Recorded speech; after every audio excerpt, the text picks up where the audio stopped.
Strategy just sold Bitcoin for the first time in 3 years, and the number almost doesn't matter. It was 32 coins, a rounding error on a balance sheet that holds over 800,000. But JPMorgan didn't write a report about 32 Bitcoin. They wrote a report about what those 32 Bitcoin reveal about the next 6 months of the entire crypto market. And what they found inside that report should be making every serious investor stop and think very carefully about what is actually happening here.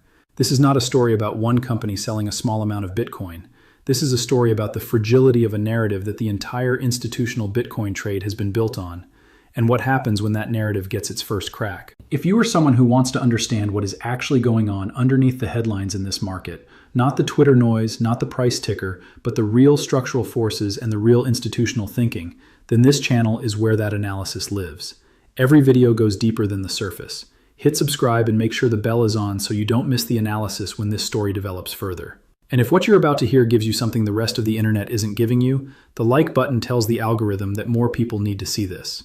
Now let's get into what is really happening. Strategy, the company formerly known as MicroStrategy and still led by Michael Saylor, disclosed that between May 26th and May 31st, it sold 32 Bitcoin at an average price of approximately $77,135 per coin, generating around $2.5 million in proceeds.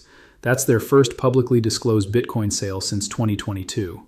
The company currently holds 843,706 Bitcoin, acquired at a total cost of roughly $63.87 billion, which works out to an average acquisition price of about $75,699 per coin. The 32 Bitcoin sold represented approximately 0.0038% of the total holdings. By any mathematical measure, this is a rounding error. And yet, following the disclosure, Strategy stock fell roughly 7%. The crypto community erupted into debate. And JPMorgan, one of the most powerful financial institutions on earth, and historically one of Bitcoin's loudest skeptics, published a research note framing Strategy's funding situation as one of the central variables for the entire crypto market in the second half of this year. Think about that for a second. 32 Bitcoin, 7% stock decline, a JPMorgan report about the fate of crypto. That is an extraordinary reaction to an extraordinarily small transaction. And when you see that kind of disproportionate response, it is almost always because the surface event is not the real story. The real story is underneath. Now, this is where the data becomes extremely important. Strategy has approximately $1.7 billion in annual dividend obligations. These are real cash commitments to preferred shareholders. Not optional, not flexible, not something they can defer indefinitely. They are financial obligations the company has to meet. And here's where things get interesting. Saylor has built the entire Strategy investment thesis on a single foundational idea. Bitcoin goes up forever, and therefore you should acquire as much of it as possible and never sell. The never sell philosophy was not just a preference, it was the core of the pitch to investors, to rating agencies, to everyone who bought preferred shares and convertible notes based on the promise that the Bitcoin on the balance sheet was a permanent, appreciating asset that would back all of those obligations over time. The 32 Bitcoin sale breaks that narrative. Not because of the amount is irrelevant, but because it reveals that the math of $1.7 billion in annual dividends eventually collides with the never sell philosophy. And when those two things collide, something has to give. JPMorgan is asking the market to take seriously the possibility that what gave was the principle, not the obligation. For retail investors, this creates uncertainty about the reliability of the model that made Strategy the most discussed corporate Bitcoin holder in history. For institutions looking at Strategy as a proxy for Bitcoin exposure, and there are significant funds that own MSTR specifically because of that proxy function, this raises questions about whether the structure is as clean as it appeared. And for the broader Bitcoin market, the concern is simple. If Strategy needs to sell Bitcoin to fund dividends on a recurring basis, then roughly 843,000 Bitcoin, the largest single corporate holding in existence, has a potential sell pressure attached to it that the market has never fully priced in. The real story is happening underneath the surface, and it has everything to do with the psychology of narratives and what happens when they break. Most investors are completely missing this. They are debating whether 32 Bitcoin matters. The more sophisticated question is, what model did the market build around Saylor's behavior, and how much of that model depended on the never sell commitment being absolute? Bitcoin markets run on narratives. That is not a criticism, it is an observation about how markets work. The narrative that institutions are accumulating Bitcoin with diamond hands, that the largest holders treat every dip as a buying opportunity and every financial pressure as irrelevant, that conviction among the biggest players is unshakable, That narrative has been a significant bullish signal. It reduces perceived selling pressure. It makes the supply side of the market feel tight. When Saylor sold 32 Bitcoin, and more importantly when he telegraphed it in advance on an earnings call, saying the company would probably sell some Bitcoin to pay a dividend just to inoculate the market, he was attempting to manage the narrative. The word inoculate is remarkable. He was essentially saying, we are doing this small, controlled sale so that when we do it in the future, it won't be a shock. Which, if you read that carefully, is an implicit acknowledgement that future sales are a live possibility. The crowd is looking at the 32 Bitcoin. The smart money is looking at the word inoculate and what it tells us about the decision-making calculus going forward. The behavior of retail versus institutional investors right now is diverging. Small holders and crypto-native participants are largely dismissing the sale as a non-event. The MSTR equity sell-off, meanwhile, reflects institutional shareholders repricing the risk that the clean Bitcoin goes up, dividends get paid, everyone wins model is not quite as frictionless as previously assumed. Divergence between retail and institutional behavior is almost always a signal worth paying attention to. This situation has a historical parallel that almost no one in the mainstream media is drawing, and it changes the way you should think about the entire situation. Go back to 2013. MTGOX was the dominant Bitcoin exchange in the world, handling the vast majority of global Bitcoin trading volume. The narrative around MTGOX was that it was the infrastructure of Bitcoin, functional, foundational, permanent. And then cracks appeared, small ones at first, withdrawal delays, minor technical issues. Each one was explained away, rationalized, described as temporary. The never worry narrative around MTGOX held together until the moment it didn't. And by the time the actual crisis became undeniable, the damage was done. I am not suggesting strategy is MTGOX. The situations are structurally different in important ways. But the psychological dynamic is identical. A narrative of invulnerability, first evidence that the narrative has limits, the market's initial impulse to dismiss the evidence as a non-event, and the unanswered question of what happens if the evidence keeps accumulating. The bullish historical parallel is 2020. When Strategy first announced its Bitcoin treasury strategy in August 2020, the initial reaction was mixed. Some analysts questioned the wisdom of putting corporate treasury assets into a volatile asset. The "this is reckless" narrative had real traction. And then, as Bitcoin began its move from roughly $11,000 towards $60,000, what had looked like a liability became the most celebrated corporate trade of the cycle. The lesson from 2020 is that early skepticism about Strategy's model has been punished before. The company's total Bitcoin holdings are still worth dramatically more than their acquisition cost, and Saylor still controls the largest single corporate Bitcoin position in existence. Which of these parallels is more relevant right now? That depends on what happens next. From an on-chain perspective, the broader market context matters here. Exchange reserves, the amount of Bitcoin sitting on trading platforms available for immediate sale, have been declining on a multi-month trend, which typically suggests accumulation behavior rather than distribution. When Bitcoin leaves exchanges and moves into cold storage, it is generally leaving the liquid market for extended holding. This is supply tightening, which is structurally bullish. Long-term holder behavior, defined as wallets that have not moved their Bitcoin in at least 150 days, has remained consistent with accumulation rather than distribution. The most informed long-term participants in the Bitcoin market are not showing the kind of supply pressure that typically precedes significant downside. The MV/RV ratio, which compares Bitcoin's current market value to the aggregate value at which all existing coins were last transacted, is sitting in a range that historically represents neither a top nor a screaming buying opportunity. It suggests a market in mid-cycle equilibrium, which is consistent with a period of uncertainty and consolidation before the next directional move.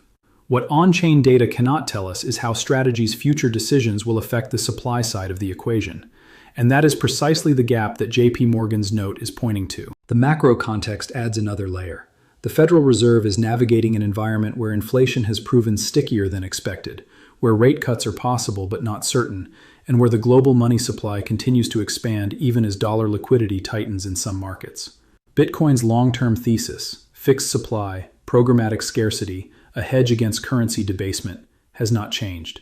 What changes quarter to quarter is the liquidity environment that either accelerates or delays how that thesis plays out in price. The post-halving supply dynamic is also live. Bitcoin's most recent halving reduced the daily issuance of new coins significantly, tightening the flow of new supply into the market. Historically, the 12 to 18 months following a halving have been associated with Bitcoin's most aggressive appreciation periods, as the market absorbs the supply shock. That structural tailwind is still in place. But JPMorgan has also lowered its outlook on the Digital Asset Market Clarity Act, now seeing less than a 50% chance the legislation passes this year. That matters because institutional adoption at scale, the pension funds, the sovereign wealth funds, the multi-trillion-dollar asset managers who are watching but not yet moving, has been partly waiting for regulatory clarity as a permission structure. A stalled Clarity Act removes one of the cleaner near-term catalysts, and it leaves the market more dependent on company-specific dynamics, which brings us back to strategy. Here is the strongest bull case. JPMorgan itself, despite its concerns, projects that strategy will purchase approximately $32 billion worth of Bitcoin in 2026. That is not a bearish projection. That is a projection from the same institution that wrote the cautionary note, and it reflects a view that the May sale was a one-time procedural decision rather than the beginning of a trend. If strategy funds its dividend obligations through dollar reserves, fresh equity raises, or new preferred share offerings rather than Bitcoin sales, the will they keep selling question evaporates almost immediately. The company's balance sheet has significant optionality in how it raises capital, and it has demonstrated repeatedly that the equity market is willing to provide funding. If that capital-raising machine keeps running, the 32 Bitcoin sale becomes a historical footnote, the supply overhang concern fades, and the stock reprices back toward its Bitcoin premium. The post-halving tailwind, tightening on-chain supply, and eventual Federal Reserve accommodation create a macro backdrop that could make Strategy's 2026 purchases, if they materialize at scale, one of the most significant single-entity accumulation events in Bitcoin history. Here is the bear case, and it deserves to be taken seriously. Strategy's preferred dividends are fixed obligations. If Bitcoin's price declines meaningfully, and Bitcoin has a well-documented history of 50 to 80% drawdowns, the market capitalization of Strategy's Bitcoin holdings shrinks, the premium on MSTR stock compresses, and the ability to raise fresh capital through equity offerings becomes more expensive and more difficult. In that environment, the pressure to fund dividends through Bitcoin sales rather than fresh capital could increase precisely when the market is least prepared to absorb selling from the largest corporate holder. The structural irony is that Strategy's model works beautifully in a rising Bitcoin market and faces compounding stress in a declining one. The bear case is not that Saylor changes his mind. The bear case is that market conditions change the available choices. In the next 30 to 60 days, there are specific developments that will resolve much of this uncertainty. The most important is how Strategy funds its next dividend payment, whether it returns to the Bitcoin treasury or draws on reserves and new capital raises. That single data point will either validate JPMorgan's concern or put it to rest. The second is the trajectory of U.S. crypto legislation, particularly any movement on the Clarity Act through committee. The third is the Federal Reserve's next policy meeting and the language around rate expectations, which will shape the broader liquidity environment that either supports or pressures Strategy's equity-based capital-raising ability. Watch Strategy's on-chain wallet movements through publicly available blockchain data. Watch the MSTR premium to net asset value. If that premium compresses toward zero, it signals the market is losing confidence in the model. And watch the behavior of Bitcoin long-term holders across the broader market, because their aggregate decisions will tell you more about where Bitcoin goes than any single corporate announcement. Zoom out from the 32 Bitcoin and the $2.5 million and the single JPMorgan note.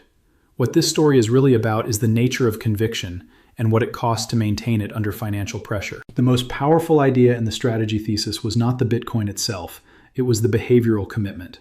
The promise that no amount of price volatility, no financial obligation, no external pressure would ever cause a sale.